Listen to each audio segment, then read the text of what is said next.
오늘 은혜 받으실 말씀은 누가복음 4장 18절에서 19절까지 말씀입니다. 누가복음 4장 18절에서 19절까지 말씀을 다 같이 봉독하겠습니다. 주의 성령이 내게 임하셨으니 이는 가난한 자에게 복음을 전하게 하시려고 내게 기름을 부으시고 나를 보내사 포로된 자에게 자유를, 눈먼 자에게 다시 보게 함을 전파하며 눌린 자를 자유롭게 하고 주의 은혜의 해를 전파하게 하려 하심이라 하였더라. 아멘. 할렐루야. 우리 옆에 분하고 인사합니다. 예수님 이름으로 축복합니다. 예수님 이름으로 사랑합니다. 하나님은 살아계시고 기적은 일어납니다.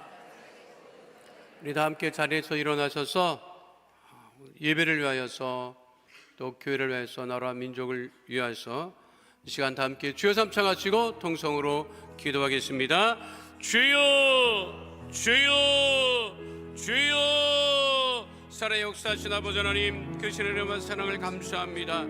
복된 줄 알아가시고 주님들의 예배드리게 하심을 감사를 드리오니 믿음이 연전하게 하시는 주님을 바라보고 주의 성령의 충만함을 누리게 하여 주시고 아버지 하나님의 드리는 예배 가운데 살아계신 하나님을 만나는 복되고 거룩한 예배 되어지게 하여 주시옵소서. 안심령 심령 머리머리마다 안수하여 주시고 가지고 난 마음에 손게 되는 법 응답하여 주시며 무엇보다도 아버지 나라와 민족을 위해서 기도하며 교회를 위해서 기도하며 예배를 위해서 기도할 때 주께 하늘문을 여시고 아버지의 성령의 충만함을 날마다 아버지 넘치게 도와여 주시고 우리 성도들 아버지 기도 가운데 응답하여 주셔서 몸된 교회가 날로 부하고 성장하며 아버지 일만 성도 아버지 출석을 날성하는 아버지 복되고 귀한 은혜가 아버지 예배 가운데 넘쳐나게 하여 주시옵소서. 귀한 성찬하러 가심을 감사를 드립니다. 아버지 성찬을 내고 들어가는 교회 백성들 아버지의 성령의 충만함을 도와여 주시고 날마다 복있고 성령 충만한 내 가운데 거하는 믿음의 백성 거룩한 백성 성령 충만한 백성 되어지게 하여 주시옵시고 아버지 하나님 문제를 해결함받고 질병을 치유함받고 오직 성령으로 충만하여 아버지 하나님께 영광을 돌리는 믿음의 백성 다 되어질 수 있도록 아버지 하나님 역사하여 주시옵소서. 할렐루야. 주신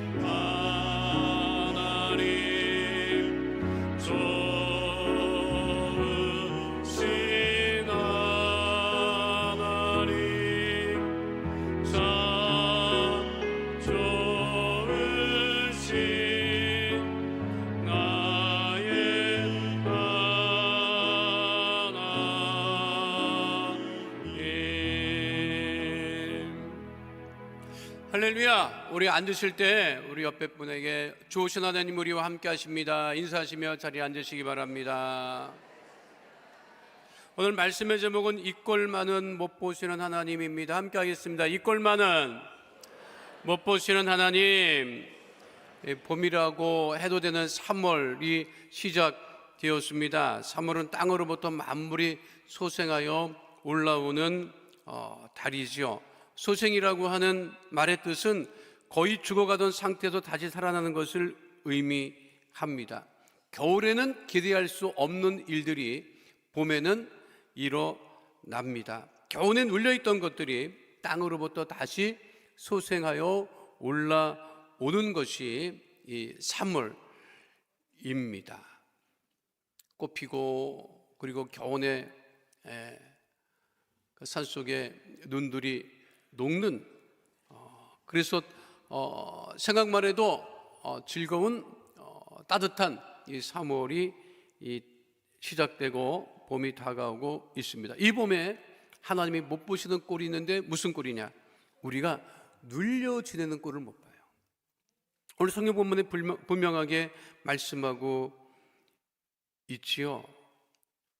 눌린 자를 자유하게 하신다. 우리 하나님 어떤 하나님이시다? 눌린 것으로부터 자유하게 하신다. 그러니까 우리 하나님은 절대로 우리가 하나님의 자녀들이 눌려 지내는 꼴을 못 보신다고 하는 거예요. 그러면 구체적으로 어떤 눌려 있는 것들이냐? 첫 번째는 포로된 꼴을 못 보시는 하나님이십니다. 함께합니다. 포로된 꼴을 못 보시는 하나님. 그 대표적인 사건이 성경의 출애굽 사건이지요. 요셉이 총리가 되고 기근이 들어서 애국뿐만 아니라 가나안 전 지역, 고대 근동 지역이 큰 기근에 빠져 있을 때 요셉이 하나님의 주신 형통함으로 애국 백성들도, 그리고 고향 땅에 있던 형제들과 아버지도 애굽에 내려와서 살게 돼요. 그리고 그 시간이 꽤 지나게 되니까 요셉을 알지 못하는 바로가 등장을 합니다. 그러고 보니까 이스라엘 백성들이 너무 흥황하게 된 거예요. 그 잠재적인 위협을 느끼죠. 야, 저것들이 이거 우리한테 덤비면 보통 일이 아니겠는데? 그러니까 어떤 정책을 피지요? 국고성을 건설하는데 강제 노역에 동원시킵니다. 그리고 어떤 일을 또 진행을 하죠? 강제적인 산하 제한 정책을 펼치죠.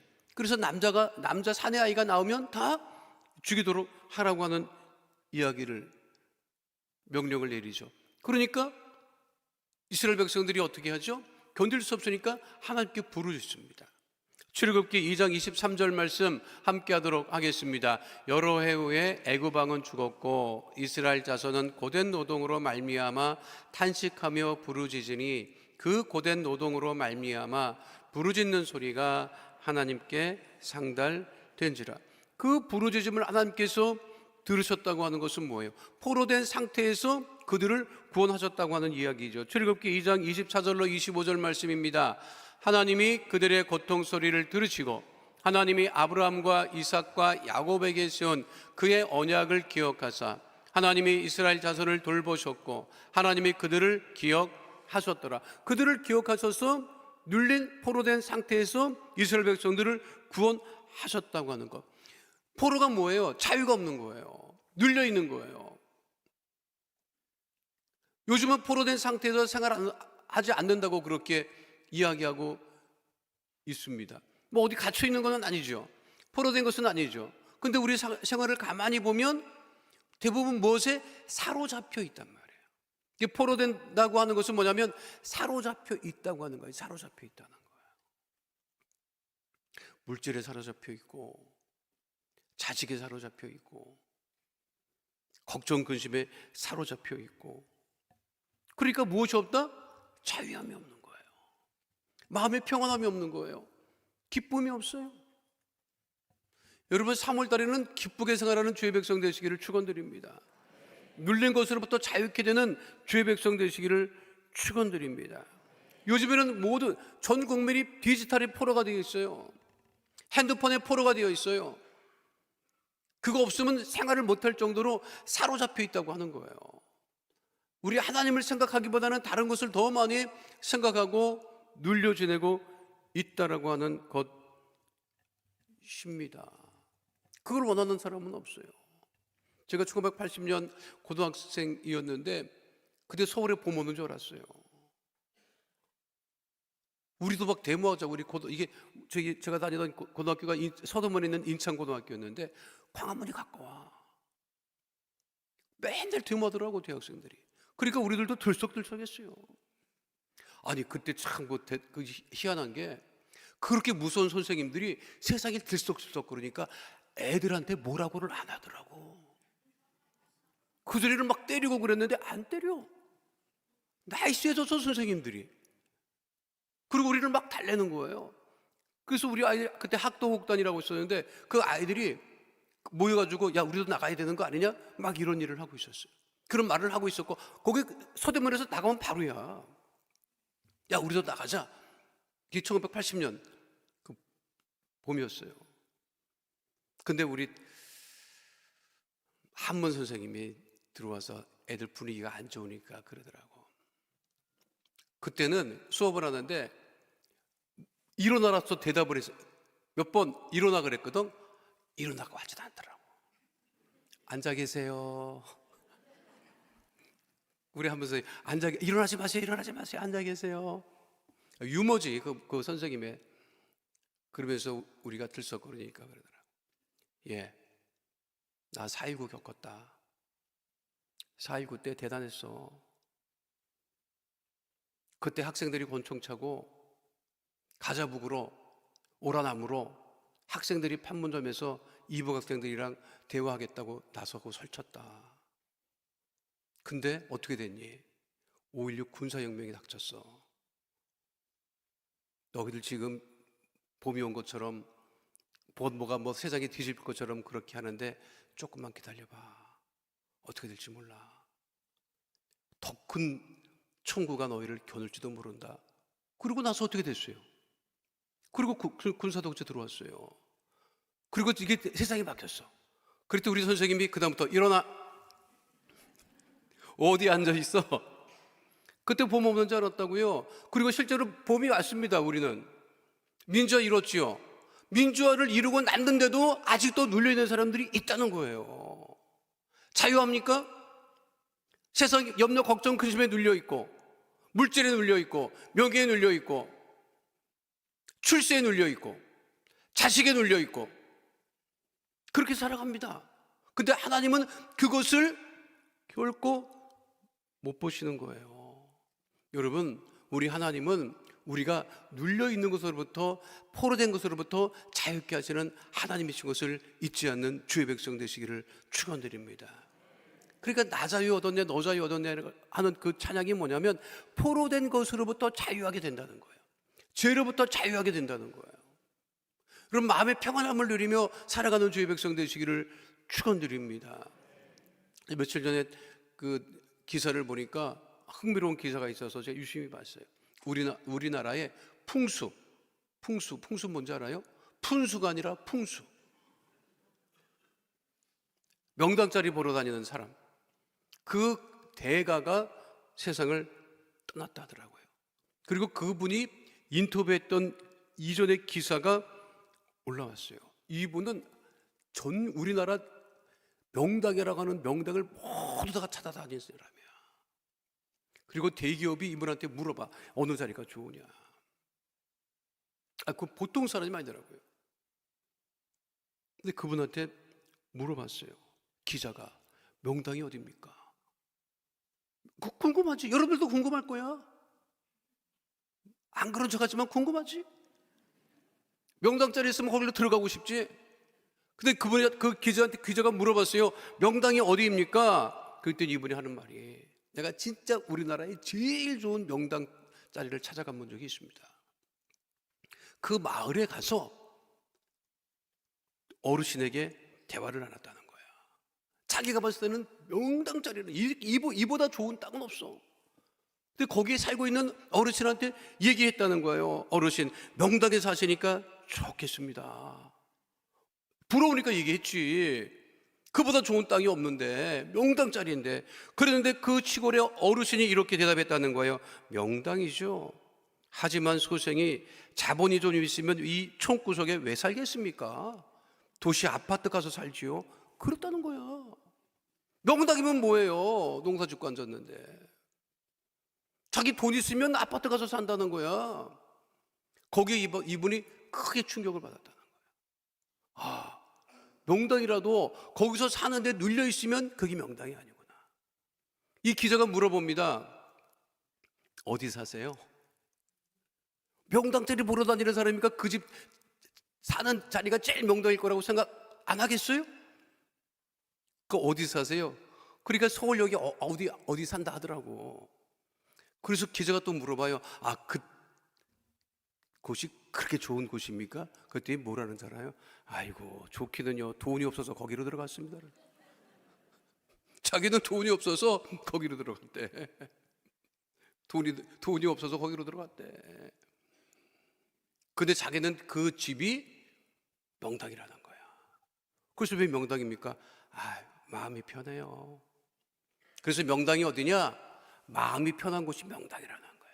그거는 뭐예요? 눌려지지 않는다는 거지. 포로되지 않는다고 하는 거지. 그러니까 하나님의 자녀들이 가는 곳마다 어디다? 가장 좋은 곳이에요. 그것이 하나님의 나라예요. 모든 것으로부터 자유함을 누리며 포로된 것으로부터 자유함을 누리며 살아가는 주의 백성 되시기를 축원드립니다. 하나님이 나와 함께 하시면 그 자리가 이 세상에서 가장 좋은 자리가 되는 것이고, 눌려지지 않게 되는 것임을 잊지 않는 주의 백성 되시기를 축원드립니다. 그래서 갈라디아서 5장에서는 분명하게 우리에게 이렇게 말씀하고 있습니다. 함께합니다. 그리스도께서 우리를 자유롭게 하려고 자유를 주셨으니 그러므로 굳건하게 서서 다시는 종의 멍에를 매지 말라. 두 번째는요, 하나님이 무슨 꼴을 못 보시느냐? 아픈 꼴을 못 보십니다. 아픈 꼴을. 따라하겠습니다. 아픈 꼴을 못 보시는 하나님. 그리고 우리 하나님은 어떤 하나님이다? 고치시는 하나님, 치료하시는 하나님. 하나님이 우리를 왜 고치십니까? 아파 있는 꼴을 못 보시기 때문에 우리를 치료하시는 거예요. 사실 여러분, 어떤 사람이 아픈 꼴을 못 봐야 돼? 의사들이 아픈 꼴을 못 봐야 돼. 안 그래요? 지금 다 의사 어디 갔어 지금? 누가 고치시는 거예요? 하나님이 고치신다고. 하나님이. 믿으십니까? 그 하나님 우리 아픈 꼴을 못 보신다는 거예요. 출애굽에서 나왔을 때 이스라엘 백성들 그 광야에서 아픈 사람이 있었겠어요? 없었겠어요? 있었지요. 왜 아픈 사람이 없었겠습니까? 그런데 그때로부터 하나님은 뭐라고 말씀하시느냐? 하나님은 치료하시는 하나님이다. 그게 출애굽기 15장 26절에 분명하게 기록되어 있지요. 함께 하겠습니다. 나는 너희를 치료하는 야임이라. 이게 무슨 말씀이에요? 나는 너희들이 아파 누워있는 꼴을 못 본다는 거예요.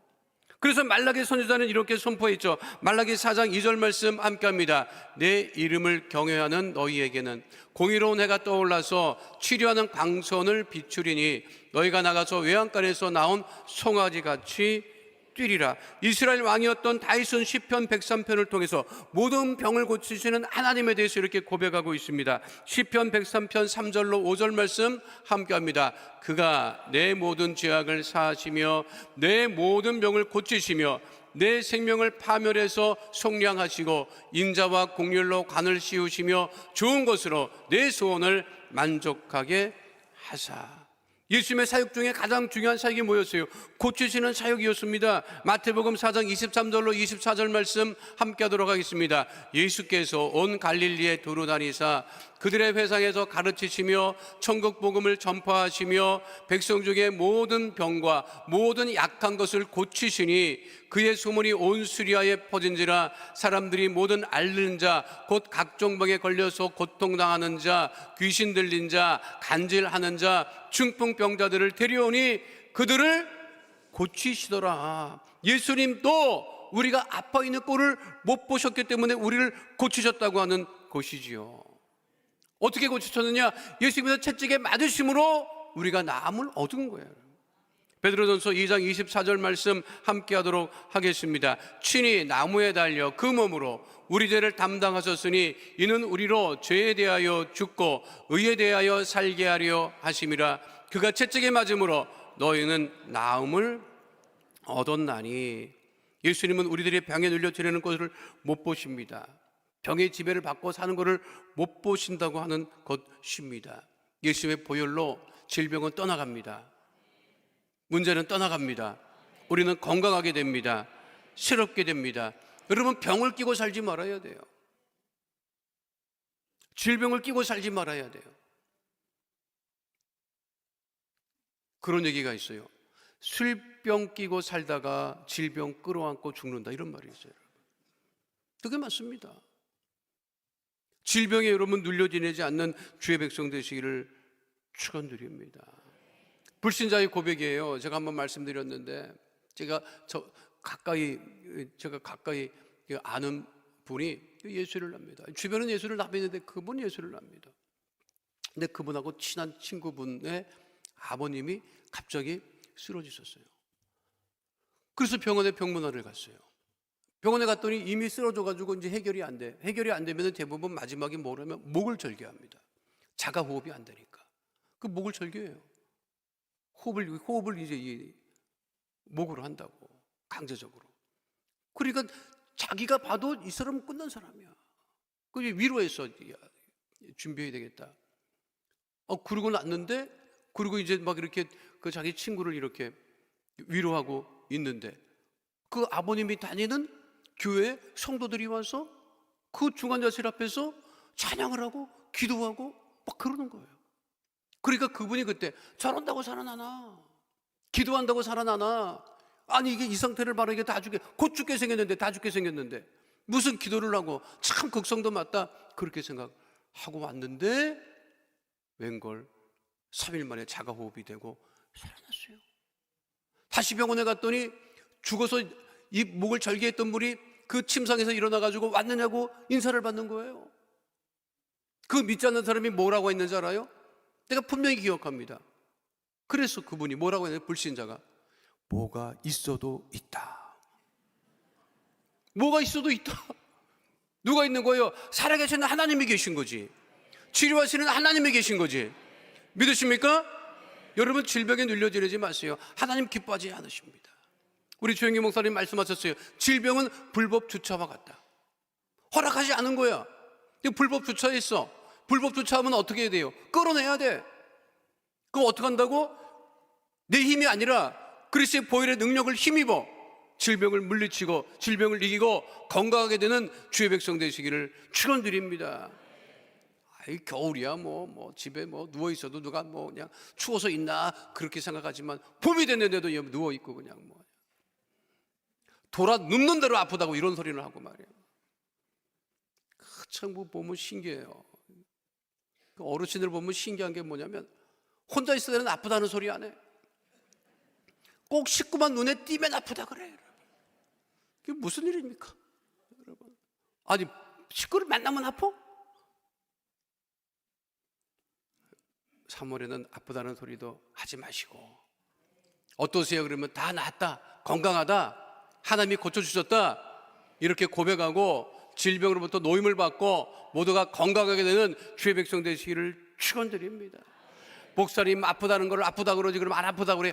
알아, 여러분, 알아. 아프지. 온몸이 아프지, 여러분. 안 아픈 데가 어딨어? 안 아픈 데가 어딨어? 멀쩡한 데가 어디 있습니까? 멀쩡한 데가 있어. 다 아프지, 다 아파. 아프다고 그러면 병이 먼저 와서 붙어요, 여러분. 안 아프다고 잠깐만 고백해봐요. 그럼 병이 왔다가도 안 아픈가? 그러고 가, 여러분. 병 끼고 살지 마세요. 아프지, 왜 안 아파? 그래서 그러니까 우리가 기도하는 거고, 기도하니까 치료를 받는 거고. 믿으십니까? 그 은혜로 살아가는 주의 백성 되시기를 축원드립니다. 마지막 세 번째는 무슨 꼴을 우리 하나님이 못 보시냐? 상처 입은 꼴을 못 보시는 거예요. 상처 입은 꼴을. 따라가겠습니다. 상처 입은 꼴을 못 보시는 하나님. 상처는 두 가지예요. 몸에 입은 상처, 마음에 입은 상처입니다. 살다 보면 까지기도 하고 그러지. 우리 어렸을 적에는 엄청 까졌어요. 맨날 동네에 나가 놀면 무릎팍이 성할 날이 없어서 우리 어머니가 맨날, 이놈의 새끼는 어떻게 무릎팍이 성할 날이 없냐. 무릎 맨날 까져 자빠지고 넘어지고. 그래도 그냥 못 놀게 하면 무섭지. 까지는 건 문제도 아니야. 까지면 여러분, 그때 무슨 약이 있어, 뭐가 있어? 옥도진기? 빨간 약 저 만병통치약입니다. 저거 만병통치약이에요. 우리가 자랄 때 만병통치약은 두 가지였어요. 빨간 약하고 호랑이 기름하고 두 가지였습니다, 여러분. 어딜 병원에 가? 병원도 없었어, 여러분. 병원에 가. 배가 아파? 빨간 약 배꼽에 바르면 나, 여러분. 진짜 났어. 그게 지금은 마데카솔이나 무슨 후시딘 이걸로 바뀌었지. 옛날에는 다 빨간 약. 요즘에 빨간 약 없더라고.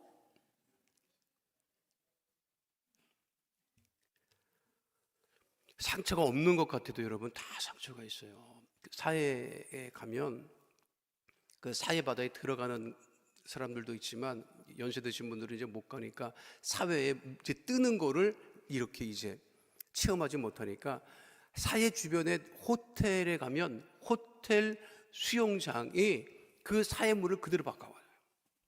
그 염도가 똑같아. 그 들어가면 진짜 몸에 뜨는 거를 체험할 수가 있어요. 제가 한번 들어가 봤는데, 나는 내 몸이 상처가 없는 줄 알았어. 사회 물에 들어가면요, 사회에 들어가면 무슨 일이, 온몸이 따가워요. 온몸이 따가워. 이게 스크래치가 나고 피부에 좀 이렇게 뭐가 트러블이 있잖아요. 그게 사회 바다에 들어가면 이게 너무 찬물이라 막 온몸이 따가워 견딜 수가 없어. 그래서 내가 생각해 봤어요. 몸에 상처가 많구나. 보이지 않는 상처가 많구나. 아니 몸에 보이는 상처야 해결하지만 마음의 상처는 어떻게 해결합니까? 이런 마음의 상처 때문에 교회하는 분이 많죠. 그러나 그 마음의 상처도 우리 하나님께서 치료하시고 온전하게 하시고 깨끗게 하신다는 거예요. 시편의 저자는 하나님께서 상처를 치료하고 있음을 시편 147편 2절로 3절에서 분명하게 말씀하고 있죠. 함께합니다. 야훼께서 예루살렘을 세우시며 이스라엘의 흩어진 자들을 모으시며 상심한 자들을 고치시며 그들의 상처를 싸매시는 도다. 상처 입은 상태로 웅크리고 살아가는 것을 하나님은 원치 않고 계십니다. 엘리야가 갈멜산에서 바알과 아세라 850명과 대결을 하고 이세벨 여왕이 죽인다고 막 그러니까 그 어떻게 번아웃 상태가 돼서 광야로 나가죠. 그 엘리야가 기도합니다. 뭐라고 기도하는 줄 알아요? 하나님, 다시 이세벨 여왕을 이길 수 있는 힘을 주시옵소서. 이렇게 기도하네요, 여러분. 어떻게 기도하죠? 죽여 주시옵소서. 하나님, 나 너무 힘들어요. 죽여 주십시오. 죽는 게 낫습니다. 근데 하나님께서 그 기도를 들으시고 엘리야를 죽였나? 안 죽였어요, 여러분. 그 기도는 안 들어주시더라고. 열왕기상 19장 4절 말씀 함께 하도록 하겠습니다. 자기 자신은 광야로 들어가 하룻길쯤 가서 한 로뎀 나무 아래에 앉아서 자기가 죽기를 원하여 이르되 야훼여 넉넉하오니 지금 내 생명을 거두시옵소서. 나는 내 조상들보다 낫지 못하나이다. 이게 엘리야의 기도였어요. 너무 힘드니까, 너무 괴로우니까. 근데 어떻게 하나님께서 역사하셨다? 열왕기상 19장 5절 말씀 함께 하도록 하겠습니다. 로뎀 나무 아래에 누워 자더니 천사가 그를 어루만지며 그에게 이르되 일어나서 먹으라 하는지라. 기운내고 일어나라. 그게 하나님의 응답이었고 하나님께서 그 엘리야를 다시 회복시켰다고 하는 것은 엘리야가 몸에 입은 상처를 회복받은 게 아니에요. 마음에 눌리고 어렵고 힘들었던 것을 회복하셨던 것이고 회복됐던 것입니다. 헬리나 우엔의 상처 입은 치유자라고 하는 책 여러분 몇 번이라도 소개해드리죠. 우리 예수님께서 십자가에 달리신 그 상처로 말미암아 우리의 상처가 치유함을 받은 거예요. 그러니까 진짜 은혜는 뭔지 아십니까, 여러분? 진짜 은혜가 뭔지 알아요? 우리가 성찬을 오늘 대하는데 예수님의 이 고난에, 예수님의 십자가에 우리가 동참하는 거예요. 그래야 주님의 마음을 알게 되는 거예요. 제가 유튜브에 알고리즘으로 올라와 있는 영상을 하나 봤는데 굉장히 은혜 받았어요. 어떤 신부님이 얘기인데 자기 집에 형제가 많았는데 어린 시절에 자기 형은 IQ가 3자리가 안 됐대. 확실히 머리가 좋지 않았대. 근데 이 형이 어느 날 중1 때부터 공부를 하기 시작하더라고요. 머리가 안 좋은 형이 공부를 중1 때부터 그렇게 열심히 하더니 고등학교를 가고 대학을 가고 취업을 하고 그리고 아버지를 그렇게 잘 도와준다는 거예요. 형이. 그 자기는 그거를 이해를 못했다. 아니 나보다 머리도 좋지 않은 형이 왜 갑자기 중1에 각성해가지고 그렇게 열심히 공부를 했을까? 지금도 아버지한테 제일 잘하는 아들이 그 형이라는 거예요. 근데 얼마 전에 그 사실을 알았다는 거예요. 중학교 그 형 1학년 때 그 신부님은 초등학교 다녔을 때 아버지가 중병에 걸려가지고 병원에 수술을 받고 나오셨답니다. 간이 안 좋아서 급하게 수술을 받고 나오셨는데 병원 의사도 퇴원하는 거 아니라고 말리는데 아버지가 굳이 퇴원을 하고 그리고 하루 눕고 그 다음날 허리도 펴지지 않는데 출근을 하는데 엄마가 여보 좀 쉬었다가 나가지 며칠 더 쉬었다 나가지 지금 이 몸으로 어떻게 나가느냐고 말리는데 아버지가 뭐라고 했느냐 내가 나가야 저 새끼들 먹여 살린다 우리 자식 새끼들 먹여 살린다 그 아버지가 허리도 못 펴는 그 상태로 수술받고 퇴원해서 바로 일자리로 나가는 거를 그 형이 봤다는 거야. 그때부터 이 형이 생각했다는 거야. 아, 공부해야 되겠구나. 공부해서 내가 우리 아버지 이렇게 고생하는데 내가 우리 아버지를 도와줘야 되겠다. 그때부터 중학교 1학년짜리가 공부를 했다는 거예요. 근데 그 신부님이 뭐라고 얘기하는지 알아요? 우리 형은 중학교 1학년 때부터 우리 아버지의 삶에 동참했다는 거야. 그게 맞습니다, 여러분. 자식들이 왜 효자가 안 되는 줄 알아요? 아버지, 부모의 그거에 동참을 못하는 거예요. 왜 우리가 예수를 믿으면서도 정말 제대로 된 믿음 생활을 못하느냐?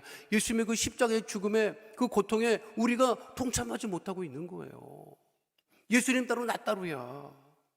예수님이 아무리 우리를 치유하려고 해도 그거를 받아들이지 않고, 그러니까 정말 은혜가 뭐냐, 성찬을 대한다고 하는 것은 뭐냐면 예수님의 그 십자가의 고난과 고통에 내가 동참을 하고 하나님의 뜻대로 살아가겠습니다 라고 하는 고백이, 그게 우리의 믿음의 고백이 되어야 되는 거예요. 그럴 때 우리의 모든 상처가 씻김받고 치료함받고 온전케 됨을 잊지 않는 주의 백성 되시기를 축원드립니다. 너무 진지할 필요 없어. 십자가에 여러분을 내가 못 박을 이유는 없어요. 그러지 마세요. 예수님이, 그러나 그거는 우리가 확실히 마음에 새겨야지. 예수님의 채찍이 맞음으로 내가 나음을 입었고 내 상처도 씻어주셨으니 내가 어떻게 살아야 되겠다? 기쁘게 살아야 되겠다. 성령 충만한 믿음을 가지고 살아야 되겠다. 그리고 남을 돕고 사랑하는 그 믿음을 가지고 다른 사람의 상처를 보듬어주는 사람으로 살아야 되겠다. 그 믿음이면 충분하니, 여러분, 우리 하나님은 우리가 절대로 포로된 상태로 지내는 꼴을 못 보시고, 병든 상태로 지내는 꼴을 못 보시고, 마음의 상처를 가지고 살아가는 꼴을 못 보심을 바라보시고, 모든 포로된 것으로부터 자유함을 누리시고 질병으로부터 노인함을 받고 건강하게 되시고 모든 상처를 회복하는 주의 백성 되시기를 축원드립니다. 거룩하신 아버지 하나님, 우리가 포로된 것에, 눌려있는 것에, 병든 것에, 상처 입은 것을 보지 못하시고 우리를 자유롭게 하시고 치유하시고 온전케 하시는 오직 주님과 함께 더불어 사모한 날도 넉넉히 이기고 승리하는 하나님의 자녀 다 되어지게 하여 주시옵소서. 주께서 우리를 지키시고 인도하심을 감사드리며 주오신 우리 주 예수 그리스도의 이름으로 기도하옵나이다. 아멘. 마음의 손이 가슴에 믿음의 손을 올리시고 아픈 곳, 가슴을 아픈 곳에 믿음의 손을 올리시기 바랍니다. 걸어가신 아버지 하나님, 주의 성찬을 대하고 세상으로 나가는 하나님의 자녀들, 그 마음의 손 기도 제목 응답하심을 감사합니다. 문제도 해결해 주심을 감사합니다. 질병도 치유해 주심을 감사합니다. 질병 가운데, 문제 가운데 눌려지지 아니하고 문제를 해결하시고 질병을 치유하시는 주님과 함께 사모한 날도 넉넉히 이고 승리하는 하나님의 자녀 다 되어지게 하여 주옵소서. 나사렛 예수 그리스도의 명으로니 흑암의 질병의 어둠의 세력은 떠나갈 지어다. 삶의 문제는 떠나갈 지어다. 질병은 떠나갈 지어다. 건강하고 온전케 될 지어다. 우리 기도에 응답하심을 감사드리며 주오신 우리 주 예수 그리스도의 이름으로 기도하옵나이다. 아멘. 지금은 우리 주 예수 그리스도의 은혜와 아버지 하나님의 영원하신 사랑과 보혜사 성령님 함께 하시고 인도하시고 내주하시고 동행하심의 역사가 오늘 주 앞에 나와 신령과 진정으로 예배드린 하나님의 귀한 백성들 머리 위에 지금으로부터 영원토록 함께 계실지어다. 아멘.